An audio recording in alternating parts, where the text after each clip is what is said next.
น้องจ๋านะน้องต้องการน้ำหน้าขโมยที่แม่ให้มาปั่นหน้าจนว่าใหญ่ใหญ่ใหญ่ยังบ่เคยได้วันให้รอแต่อายมันให้เอามาดันดันดันนั่งลงหญ้าไปวันวันตั้งเสร็จตั้งกันโอยมันตำตรีหอมกันดูสุดทันทีหอมหน้าฝาคงดินบ่ได้ สิให้อายเฮ็ดจังใดหรืออายต้องไปปล่อยน้ำใส่นาน้องสิเอาน้ำเข้าไหลสังใดบอกมาไว้อายพร้อมจะปล่อยน้ำอายสิไปปล่อยน้ำใส่นาคุณงาม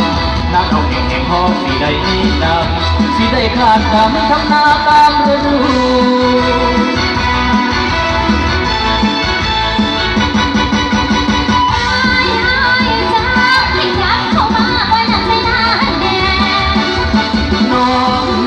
จะบ้าทันเทนาน้องคือไงครับเทน้าคงไม่น้อยยังขาดคนดูแลให้สิอาสาเป็นคนคอยเทคแคร์ไปน้ำใส่เนื้อไปน้ำใส่น้าให้แน่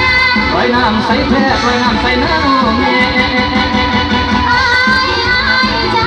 ให้ยับเข้ามาปล่อยน้ำใส่น้าให้แน่น้องจะบ้าทันเทนาน้องคือไงครับเทน้าคงไม่น้อยยังขาดคนดูแลให้สิอาสาเป็นคนคอยเทคแคร์ไปน้ำใส่เนื้อไปน้ำใส่น้าให้แน่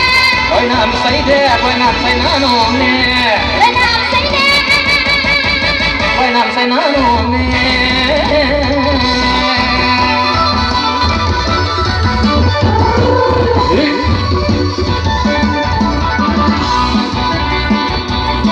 พดลงใส่ตะกี้เลย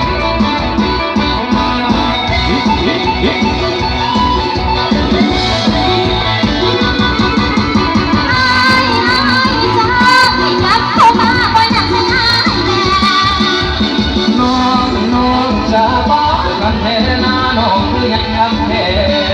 น้าคงไม่น้อยยังขาดคนดูแลไอ้สิอาสาเป็นคนคอยเทคแคร์ไปน้ำใส่เนื้อไปน้ำใส่น้าให้แน่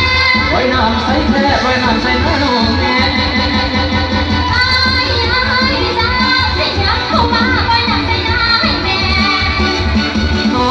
น้องจะบ้ากันเทนาน้องคือไงครับเท